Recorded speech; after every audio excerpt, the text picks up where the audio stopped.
Le chapitre 904 de One Piece, les amis, je sais pas si vous vous en rendez compte, mais de toute façon, non, vous ne vous en rendez pas compte, c'est pas possible parce que c'est un chapitre que depuis très longtemps, les amis, on n'a pas eu ça. C'est un chapitre où il n'y a pas un seul Mugiwara qui apparaît, c'est juste la folie voilà, et surtout, après 900 chapitres, après 21 ans, c'est le seul et unique 15 pages d'affilée qu'on a avec seulement la Revolutionary Army. J'en peux plus, c'est du jamais vu dans One Piece, ça annonce la fin, ça me fait tout bizarre. Dans l'échelle, vous n'êtes pas prêts, là on est vraiment très bien dans la mesure où cette review devrait replonger certains d'entre vous, peut-être les plus anciens lecteurs, dans des petites périodes de votre vie où vous allez faire Damn son Oda, il était tellement au-dessus du game, j'ai rien vu venir. On peut pas tout remarquer en lisant ce chapitre là, et c'est pourquoi nous il a fallu qu'on le lise 1 milliard de fois pour vous trouver les amis, mais des trucs, mais même nous on était là, on a fait non. Attention, non. attention, Non. attention, fils alerte, attention Non, à vos fils, non. vous n'êtes pas prêts.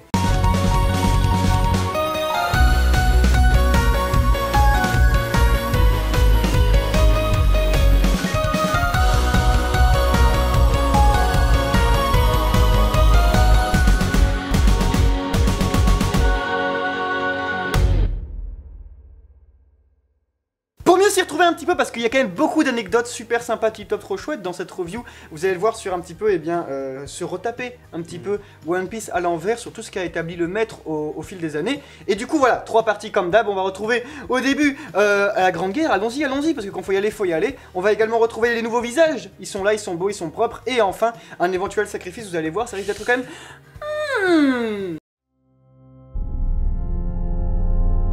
Ce chapitre est de la pure folie, mais pas à la première lecture en fait. C'est ça qui est ouf avec Oda, c'est que ce chapitre c'est du pur One Piece, et c'est pourquoi voilà, ça va être assez long de l'expliquer, mais on va le faire parce que ici Oda nous dévoile en fait des choses qu'on savait depuis le début en fait, sans le savoir vraiment. C'est un truc de fou. Le chapitre s'ouvre directement sur au royaume de que des traves en gros, voilà, où ici on a Ivankov qui prépare les trucs et tout, chose qui était déjà amorcée au chapitre 827 sur la fin.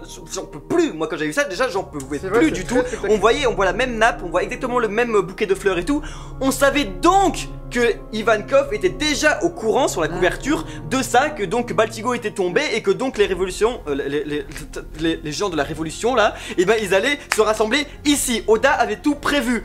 Dans ce chapitre les amis, on a la première vision de ce qu'est l'armée révolutionnaire. On n'avait jamais vraiment eu ça.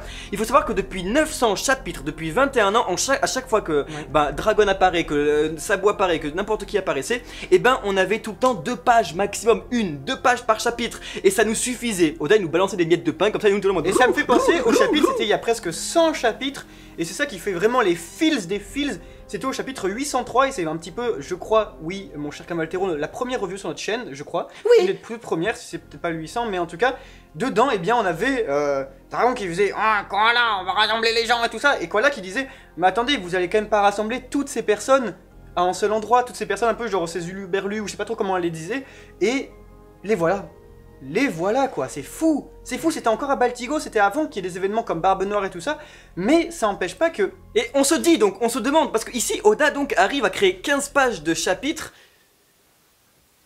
avec seulement la Revolutionary Army. Et c'est ça qui est incroyable, si vous voulez, c'est que ici c'est pour ça que ce chapitre, à première vue, on se dit, bon, il est un peu court, c'est des personnages nouveaux, ça fait chier Oda, vas-y, on va voir du Luffy et tout.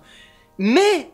quand on relit, on comprend que c'est la consécration en fait, si vous voulez, de toute une vie, de toute l'œuvre d'Eiichiro Oda qui nous dit, les gars, j'ai créé une œuvre, 21 ans plus tard, j'arrive à faire carrément des chapitres qui se suivent, et c'est peut-être qu'on va voir pendant la rêverie, sans un seul personnage principal qui sont les Mugiwara, sans Luffy, sans Zoro, alors que Zoro, le gars, ça va faire 800 jours, d'ailleurs, je sais pas quand est-ce qu'on va le revoir le mec, mais c'est mal parti, et surtout, tout ça pour dire, c'est que Oda, maintenant, arrive à captiver ses lecteurs, arrive à captiver le monde entier, avec seulement des personnages qui sont secondaires. Genre Dragon on l'a vu quoi, mais on l'a rien vu. Koala on n'a rien vu, Sabo on l'a vu que depuis Dressrosa et tout. Et pourtant on est sur le cul et peut-être qu'on va voir que ça pendant la rêverie et c'est magnifique. Oda je crois que c'est le seul créateur de divertissement au monde qui arrive à faire un filler qui n'est pas un filler, c'est-à-dire que il a tellement d'intrigues sous-jacentes qu'on en arrive à un point où on se dit ouais mais c'est pas les héros principaux, là vous allez raconter un filler. On pourrait avoir un spin-off. Non, c'est pas un spin-off, c'est juste le manga qui continue sauf qu'il n'y a plus Luffy. Oh Alors il y a un truc super important à dire quand même là-dedans, c'est qu'une guerre va être entamée entre dragons et les dragons célestes, hein. C'est-à-dire que voilà, ça va se taper dessus. Et un truc super tip-top important, c'est qu'on avait capté, on faisait un petit tour dans notre Cambrousse forcément, et on se disait...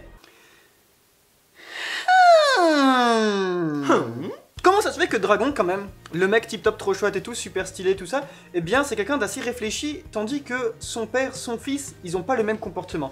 Et après on s'était dit, oui, mais en réalité, dans One Piece, si Eiichiro Oda nous a montré quelque chose, c'est que les liens familiaux, les liens du sang, c'est pas forcément ceux qui vont définir la personne dans la mesure où... La preuve avec Roger et Ace. Voilà, la famille qu'on choisit, en fait, c'est ses amis, et c'est celle, en fait, vous comprenez, la vraie famille, c'est les Mugiwara, c'est pas... c'est donc, pas, donc l'éducation. Voilà, exactement. Du coup, c'est pour ça qu'on a un Luffy et un Ace qui sont exactement pareils, parce qu'ils se sont connus très jeunes, mais pourtant, ils sont pas frères biologiques. Ils auraient pu ne jamais se connaître. Pourtant, c'est les mêmes, c'est comme ça. Sabo, c'est exactement pareil, etc., etc. Du coup, de ce fait, on peut imaginer, et on peut que penser, que Garp a, du coup, eh bien, foutu Dragon, genre dans un putain de couvent, on sait pas quoi, mais un truc très strict. Peut-être dans la marine, peut-être que vu que c'était un amiral ou quoi à l'époque, on sait pas trop, vice-amiral, il devait avoir un truc très strict, et du coup, il balançait les enfants à la garderie de la marine. On n'a pas vu un dragon vraiment faire une vieille blague, rigoler, danser, genre paraître ridicule. One Piece c'est ça, donc est-ce qu'on n'aurait pas un moment dans le manga vraiment pour être à la toute fin, genre vraiment un dragon qui va être complètement débile? C'est possible, mais pour le moment, voilà, on a quand même un personnage qui s'en fout en plus de sa famille, donc peut-être qu'il est vraiment à part, ça serait aussi très intéressant. Donc bref, là-dessus c'est cool, il déclare la guerre aux dragons célestes, Sabo forcément est de la partie, tout le monde est excité, c'est assez intéressant parce qu'encore une fois, c'est toujours le même point, c'est ce que tous les lecteurs attendaient, et pourtant, c'est ce qu'on va avoir, c'est fou. Oui. Pour une fois, c'est ce qu'on va avoir. Oui, on se dit, est-ce que Dragon va attaquer la rêverie? Oui, il va le faire. On sait pas comment, mais ça va être un bordel. Ça va être... Dernière petite chose à dire là-dessus, c'est que, étant donné qu'à la rêverie, on a quand même des événements très importants qui vont compter, c'est-à-dire tous les sujets qui sont abordés, les Shichibukai et tout ça, le cas Luffy, le cas des Yonko et tout ça, eh bien, on peut s'attendre à deux parties de rêverie, c'est-à-dire une partie où là, le blablot va être nécessaire quand même pour expliquer plein de trucs parce que sinon ce serait trop brouillon, et après une sorte de rupture en fait, baston, c'est-à-dire l'irruption. Non mais dans tous les cas, on a l'impression de waouh, il y a l'armée révolutionnaire, tout le monde va se taper sur la gueule et tout. Là c'était un des chapitres avec le plus de blabla que j'ai jamais vu de ma vie, hein. Rien que ça discute énormément, la réunion et tout, voilà, tous parlent de ce qu'ils vont faire, parlent de la géopolitique dans One Piece, de comment le monde est en train de se bousculer et tout, et donc la rêverie va être encore plus puissante là-dessus, et forcément il y aura du blabla, c'est un combat idéologique avant tout, l'armée révolutionnaire, c'est pas un combat de on se tape dessus, ils vont se taper dessus parce qu'ils ont des idées différentes, et ça c'est trop cool. Et enfin un truc super intéressant à noter, c'est tout de même bien que ici on nous a présenté la première partie, le premier clan, la première bataille, etc. Et on a le droit un petit peu, il nous faut voir le revers de la médaille, et c'est pourquoi, pour résister à ça, pour résister à tant de luberlus qui vont se présenter à la rêverie, il nous faut des forces armées conséquentes de la marine, et c'est pourquoi on peut s'attendre peut-être à un prochain chapitre qui va, eh bien, nous sortir un troisième amiral Ryokyogu, représenter plein de petits trucs comme ça, parce que si ça doit se taper, il va falloir, et surtout que ça nous est teasé depuis deux chapitres, que les villages royaux, etc., les royaumes tout simplement sont abandonnés, et parce que toute l'escorte marine est d'autant plus importante, parce que tout se rassemble à la rêverie, croyez-moi là-bas, il y a du beau monde qu'attend Dragon. Mais ça n'empêche pas que forcément Dragon lui va apporter aussi son beau petit monde, et on commence avec Betty qui arrive, et qui du coup il y a beaucoup de choses à dire sur elle. Tout d'abord, le premier truc qu'elle fait, sa première rencontre, sa première apparition dans le manga, c'est quand même avec Moda, El Famoso Moda, qui était là et qui avait aidé El Famoso Portgas the Ace à l'époque. En fait, quand vous disiez que c'est ouf comme Oda remet ces personnages, ne les oublie pas, et toujours là parce que ça fait plus de 10 ans pour la mini-aventure de Ace, et là voilà, on est là, c'est les mêmes motifs sur sa robe, celle qui avait donc demandé à Ace du lait pour... On sait pas si c'est exactement elle, il y a rien qui l'affirme, parce que de base quand même, on dirait qu'elle a gagné 5 ans, hein, c'est un peu pas net. Bah c'est ça, hein. Bah non. Bah, 3 ans, ça va. Oui, et ça peut être aussi sa grande sœur, on sait pas. Non, voilà. c'est le même motif de robe, même truc et tout, c'est elle. Autrement, la fameuse Betty, elle a une double inspiration, et dans les deux cas, on a forcément quelque chose qui est rattaché à la révolution, parce que voilà, quand même, c'est la porte-drapeau, et du coup, forcément, ça, nous, en tant que bons français, ça nous a pas loupé, hein, que le petit drapeau, le petit tableau de Delacroix, c'est-à-dire pour la grande terreur, avec Marianne guidant le peuple, etc., la liberté guidant le peuple. Ici, on a même une petite Marianne, bon, peut-être un peu moins dénudée, mais quand même dans l'idée, hein, ça reste là. Et forcément également on a aussi Betsy Ross qui était El Famoso, dessinatrice commanditaire du drapeau américain pour Washington lors de la révolution américaine quand même, donc 2 énormes révolutions, 2 à chaque fois drapeaux portés, et qui dans les 2 cas vient guider un peuple à Walpé. On sait pas si Betsy Ross était forcément Walpé, mais... Je le sens bien. D'accord. Parce que voilà, quand même, les Japonais, ils peuvent voir un petit peu les Américains comme ça aussi, peut-être, hein, la clope au bec, les insultes Très à tout vulgaire, va, voilà, aussi. mais très très gentil, très alright kids et tout ça, venez, on vous libère, tenez la prime et tout, très bien. C'est un personnage purement américain. Voilà, et par contre, ça n'empêche pas qu'elle a un drapeau, ma foi, fort sexy, qui est un drapeau déjà, je sais pas, mais je pense qu'il va être blanc, donc ça veut dire déjà un peu pas mal de choses, mais autrement, il a quand même une belle tête de dragon dessus, avec RA, Revolutionary Army, c'est stylé. Mais ce personnage ne s'arrête pas là, et ça qui est vraiment ouf, c'est son fruit du démon. C'est une surprise, mais genre mais tout le monde a soufflé du nez en voyant ça, parce que c'est vraiment le fruit du Kobu Kobu no Mi, qui est le fruit de l'encouragement. What the fuck, imaginez juste la scène, non mais vraiment Tine, toi tu fais... Tiens, un fruit du démon, je le mange, tu sens rien, tu fais... C'était le fruit de la motivation. Comment tu le découvres déjà? Non mais vraiment, c'est tout, comment tu... non mais c'est tout le somme. T'imagines vraiment, genre t'es là, moi, putain et tout, autant je vais contrôler la foudre, je vais contrôler les éléments et tout, et là, non, tu peux juste encourager les gens. D'ailleurs, Perona en sueur. Voilà, c'est tout. Pas bête ça.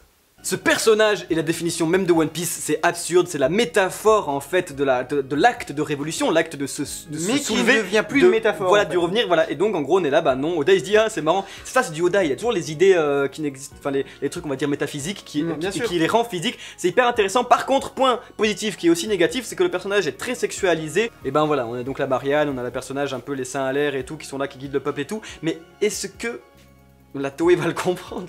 Parce que quand même le premier contact qu'on a avec ce personnage, c'est quand même Moda qui tombe en fait et qui s'agrippe à ses seins, c'est-à-dire en mode, et parce qu'on a le petit squitch, ça dans le manga. Mais encore même pas, c'est pas qu'elle s'agrippe en fait, oui, mais elle tombe dessus et donc Oda a vraiment marqué squish. Et donc ça dans le manga c'est stylé parce que c'est hors cadre sur le panel et tout ça. La Toei, ça va être un carnage, on s'y attend déjà. Et commandant suivant. On a donc le personnage de Morley, qui était teasé déjà il y a 2 ans, c'était sur la page, sur le discours de Doflamingo qui était là en mode ils vont tous se rassembler pour le trône du roi des pirates, tout qui va gagner, les révolutionnaires et tout, et en fait on avait une tête comme ça, on disait oh non on le connaît pas lui et tout, mais Oda avait déjà prévu le coup, il avait un chapeau, il était un peu chelou, une petite moustache et tout, on le découvre, il est immonde, c'est un géant, ça qui est très intéressant, un géant oui, mais trave là-dessus hein. Première mondiale les amis. Et oui. Ce personnage, c'est un peu un troll dans tous les sens du terme, parce que de 1, déjà, il faut savoir que Oda fait la volonté que c'est un mineur, c'est une top, parce qu'en fait, déjà, le mot top, en fait... Morley, en fait, c'est un jeu de mots pour top en japonais. Voilà, ça se prononce à peu près pareil, en fait, en Jap. Donc ici, on a un personnage qui sort de la Terre, mais qui, par contre, je pense vraiment son fruit du démon, qui se ressemble donc ici un peu à un paramécia, ici c'est un paramécia de, comment on appelle ça, de la manipulation, et qui donc ne vient pas de lui, mais bien de son arme, qui est un trident, parce qu'on le voit planter le sol comme ça, et qui fait tiens prends ça le sol, t'as été méchant avec mes pieds. Le sol apparemment se transforme ici peut-être en argile. On sait pas en fait. Ce qui dit, voilà, donc en argile c'est un peu chelou. Donc ici il a vraiment celui qui creuse des tunnels, qui est là, qui est un peu mineur et tout. Et ce serait pas celui qui avait creusé les tunnels et donc le fameux étage 5.5 d'Epel Down, là où donc se sont rassemblés toute l'armée révolutionnaire et les Traves. Et c'est ça surtout que vu qu'on a un royaume de Traves etc, que c'est un Trave qui aurait pu faire ça et que on apprend qu'il y a quelqu'un qui a fait les tunnels, ça me paraît moi tellement... personnellement je pleure de voir que tout est connecté, c'est ouf. Sinon on a un petit peu le El Famoso fan favorite pour le moment, je dis beaucoup El Famoso dans cette review mais bon c'est parce qu'il y a beaucoup de choses très fameuses à décrire et du coup Karatsu qui est quand même Monsieur Corbeau, tant attendu depuis. Tu veux dire déjà... corbeau en japonais? Voilà, déjà on en est là. Mais par contre, voilà, donc déjà rien qu'en apparence, etc. Vraiment, genre les Japs c'est un autre monde. Genre vraiment, c'est ce qu'on disait tout à l'heure, on en parlait, mais genre c'est horrible quoi. Genre oh regardez, c'est corbeau. Le Jap il doit être là comme ça. Oh mon dieu, il y a Shanks qui a contré Chien Rouge. Ouais, c'est ça. Wow. Attendez, c'est le faisan bleu. Marco versus Singe Jaune. Waouh. Donc voilà, quand même, on a Karatsu qui est un petit peu un corbeau en lui-même, qui a envie plastiquement d'être un putain de corbac, c'est-à-dire qu'il a même un petit peu le manteau, etc. C'est un peu rosinant, et gna gna gna, on s'y retrouve là-dedans. Seulement, les trucs un petit peu intéressants à noter sur le personnage, c'est que déjà, c'est typiquement du Oda, c'est-à-dire que ici, alors qu'il se présente comme quelqu'un d'extrêmement badass, etc., un peu Dark Sasuke du game, forcément il est décrédibilisé, mais parce qu'il est gentil et sincèrement stupide un petit peu, vous savez, attachant. Comme il a un masque, il peut seulement parler donc avec il fallait mettre le haut-parleur, pleurer, etc. Et il a pas mis, du coup, il est désolé. Ça n'empêche pas qu'il est quand même ultra stylé, quand même, que ce personnage. Je vous le rappelle, on l'avait vu peut-être dans le chapitre environ 794, un truc comme ça, tandis That's que right. Sabo partait avec ses corbeaux. Bon, là vous vous dites, ok Oda, tu fais très fort, mais si je vous dis back to 593, où on avait une Robin qui était un petit peu prisonnière sur Tequila Wolf, et qu'à ce moment-là, il y a un révolutionnaire qui chope le journal par un corbeau, là vous vous dites, fin du game. Là ça va un petit peu trop loin, mais quand je vous dis que tous ces corbeaux on les a jamais vus se parler, on les a jamais vus émettre un son, et que du coup c'est pas des putains de corbeaux, mais en réalité c'est uniquement de la matière créée qui vient se projeter en forme de corbeau, là vous vous dites ça part vraiment en couille, mais c'est incroyablement stylé. Pourquoi? Parce que en effet, ce ne peut pas être un Zoan, autrement monsieur pourrait se transformer en corbeau. Ça ne peut pas être une sorte de logia chelou du corbeau, ça n'existerait pas de toute façon. Mais ce que c'est que c'est sans doute, et nous ce qu'on pense, le paramécia peut-être de la plume, on ne sait pas. Ouais, un truc comme ça. En tout cas, C'est un peu le Kagekage no Mi, c'est un truc d'ombre, un truc. Voilà, et du coup, il créerait un petit peu, des créatures. Ici, le mec, vu qu'il kiffe les corbeaux, il a limite décidé... de l'encre, tu vois. Peut-être de l'encre, mais moi, ce qui me fait penser les plumes, c'est son manteau. Et je pense que vu que son manteau est fait de plumes, peut-être qu'il peut il a un manteau infini et il projette en fait les corbeaux de son manteau. C'est notre première idée. Voilà, c'est notre première idée. Kitaro, oui, en effet. Et mais vérifiez le chapitre 793, vérifiez le chapitre 794, vérifiez même d'autres avant, on voit des corbeaux délivrer des messages. Mais c'est pas tout, parce que maintenant on va parler de Lindbergh. Lindbergh qui est non pas un humain, mais qui est bien un minx, parce que c'est un peu. C'est Rocket Raccoon. Oui, il faut le dire, c'est Rocket Raccoon. Est-ce que ce serait Vegapunk? Là, tous les fans ils étaient là en mode ah, ça y est, c'est Vegapunk. Attendez. Vegapunk, déjà, c'est la plus grosse douille du manga. Alors, si en plus sa présentation est une douille en elle-même, non, je refuse. Parce que oui, c'est vrai, il a une capacité, il est un peu chelou et tout. En plus, on sait que Vegapunk, il est sûrement un peu avec l'armée révolutionnaire, avec Kuma, parce qu'il avait mis son dernier ordre et tout. Voilà, okay. Mais donc voilà, on est là en mode c'est intéressant. Mais. Lindbergh. Au chapitre 794 aussi, quand Sabo se réveille, enfin, on voit un petit truc avec une machine sur le dos et tout. Et merde, coup, Oda, merde. Ça nous laisse même penser que les enfants qui sont à côté lors du réveil de Sabo, eh bien, ce sont les autres, c'est-à-dire Betty, c'est-à-dire même Morley, etc. Et voilà, donc en fait, tout est lié, tout est des trucs, il n'y a rien à dire. En fait, c'est tellement genre.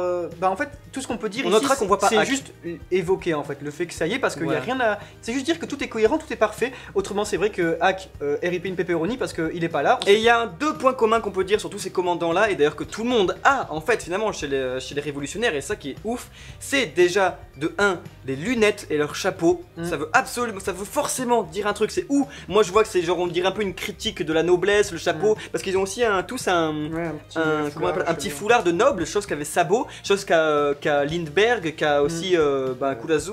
Et donc est-ce qu'on est là en mode est-ce que voilà c'est peut-être une critique un peu de alors ou bien moi je me demande est-ce que ce serait pas un rapport avec le pouvoir de Dragon, genre des lunettes tous pour les porter, pour se protéger en fait au cas où si Dragon utiliserait son pouvoir, carrément, plus un foulard à mettre ou quoi, on sait pas trop si c'est de la météo, tu vois. Et c'est aussi du une protection genre des enfants de la rue là. Oliver Twist. Voilà, c'est un peu tous des. Ouais, c'est tous des Oliver Twist aussi, c'est vrai, mais quand même, tu vois, pour les lunettes, ils en ont vraiment tous. Tous les personnages ont des lunettes, mais même tous les révolutionnaires, même les personnages secondaires, même ceux qui ont des chapeaux, des petites plumes et tout, ils sont là.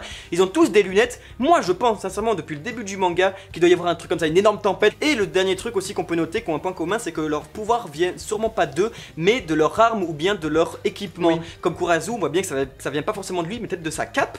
On voit le trident pour Morley, le drapeau pour Betty. Et aussi les machines, les armes, le truc un peu Vegapunk. Bref, Sabo a niqué la game avec ses flammes. Voilà, merci Sabo, c'est cool, salut.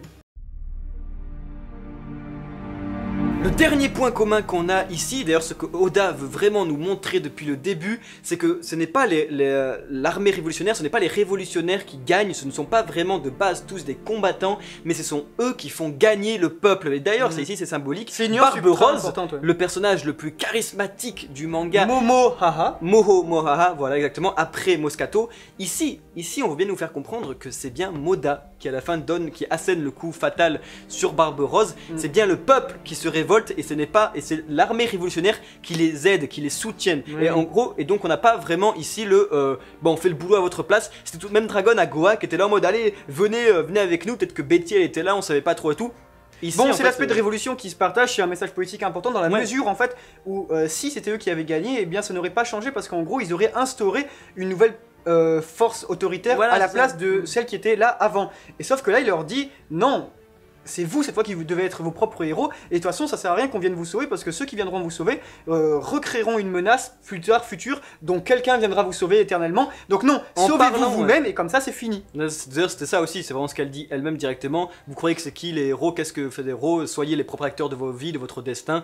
C'est pas, voilà, ils cherchent donc à aider le peuple et pas tout simplement à devenir les prochains dirigeants de ce monde. En parlant de Momohaha, c'est quand même Barbe Noire qui est toujours dans le game, qui est toujours un peu partout et qui profite. On voit que c'est toujours un tacticien, que c'est toujours mais aussi un énorme bâtard, parce qu'il profite un peu que la marine soit partie pour attaquer, pour prendre du territoire et tout. C'est comme un gros lâche. C'est le mec le plus doué, dites voilà. Ce que vous voulez. Mais il est toujours en confrontation quand même avec l'armée révolutionnaire. Il a réussi à prendre Baltigo, mais il n'arrive pas non plus à tous les éradiquer, ce qui montre qu'ils sont toujours en guerre. Moi je dis que c'est assez intéressant parce qu'on sait pas trop comment ça va venir, mais il y aura sûrement un sacrifice de l'armée révolutionnaire de Dragon pour un truc contre la marine, en même temps Barbe Noire et tout. Ils ont un double combat et ça c'est très difficile parce que ça a beau être l'homme le plus recherché du monde, le mec le plus badass, celle avec l'armée dans l'ombre et tout, il peut pas gérer le gouvernement mondial et l'homme le plus fort du monde. Donc parce que pour l'instant, même si ces personnages, on sait très bien qu'ils vont arriver, qu'ils vont être remplis de feels, de moments ultra intenses, on le sait, on les voit maintenant, on en rigole, mais plus tard on va voir des trucs, on va rien comprendre, ça va être des fans favorites, on verra des figurines sur eux dans 2 ans, on fera des petites prières et tout. Seulement, on a l'impression, et ça c'est quand même, les premières impressions elles sont très importantes, c'est qu'on a l'impression quand même que c'est un petit peu des personnages qui sont créés pour faire briller des méchants qui vont être plus forts pour les fracasses. C'est un petit peu ça, c'est-à-dire un peu des genres, il faut qu'ils se fassent fracasse pour que Dragon s'énerve, des trucs comme ça. On sait pas encore, mais voilà, c'est peut-être pour ça qu'ils nous laisse penser que, eh bien, un sacrifice. Des sacrifices probables pour nous faire un petit peu... Parce que oui, ces personnages ils sont attachants. Un chapitre, ça y est, ils sont attachants. C'est étrange parce que l'armée révolutionnaire sont tous hyper attachants. Ivankov, on le kiffe. Sabo, kiffe. Koala, kiffe. Là maintenant, Betty, tout le monde va la kiffer. Morley, il est rigolo. Surtout le corbeau, il est swag. C'est une idéologie qui est importante. Seulement, Oda, il est pris dans un petit étau parce que cette idéologie, en fait, c'est celle des lecteurs. Tout le monde, et personne peut me dire le contraire, que les révolutionnaires, c'est les gentils. Enfin, tout le monde peut dire ça, pardon, je sais pas comment j'ai dit, mais... C'est pas les méchants. Voilà, tout le monde va me dire, oui, mais les révolutionnaires, c'est les gentils, la marine, c'est les méchants. Mais pourquoi, en fait?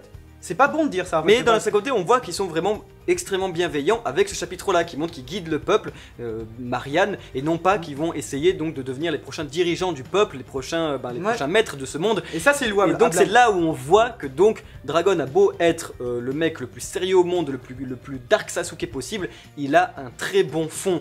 Donc quand dans One Piece on a un très bon fond, et ben généralement...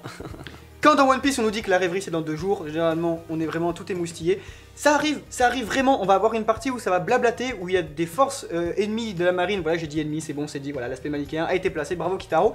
Eh bien, tout va être un petit peu dévoilé petit à petit, les forces, à chaque fois on nous le dit, hein, tac, l'échiquier est en place, tac, on arrive, ça va péter. On attend ça depuis des années et ça arrive enfin. Faut profiter, faut toujours profiter parce que tous les chapitres ici sont goldés. C'est un truc de fou comme... C'est goldé, mais ce qui est encore plus goldé, c'est quand même El Famoso, l'Autriche géante de One Piece. On vous le rappelle quand même, c'est le petit rappel pour si vous êtes là en fin de vidéo parce que c'est quand même tip top important. Si vous êtes sur Paris ou proche ou quoi, le 26 mai 14h au magasin Mangarake, 5 boulevard Voltaire, magasin Mangarake, vous aurez peut-être l'occasion de venir nous rencontrer et surtout de gagner parce qu'on va vous faire offrir plein de figurines One Piece, des énormes lots ultra collecteurs de l'Ichiban Kuji officiel One Piece, des Luffy Gear Force, Wall Cake Island, ma foi. Ce serait l'occasion de gagner tout ça, mais aussi de parler de ce qui arrive en ce moment dans le manga. Parce que nous, vous nous connaissez, on en parle devant la caméra, on peut pas garder le ça pour lien nous. De l'événement est en description si vous êtes intéressé. Quant à nous, on se dit à très vite au Mon Corvo pour de nouvelles vidéos. C'était Kamaltero. Et c'était Kitaro. Ciao.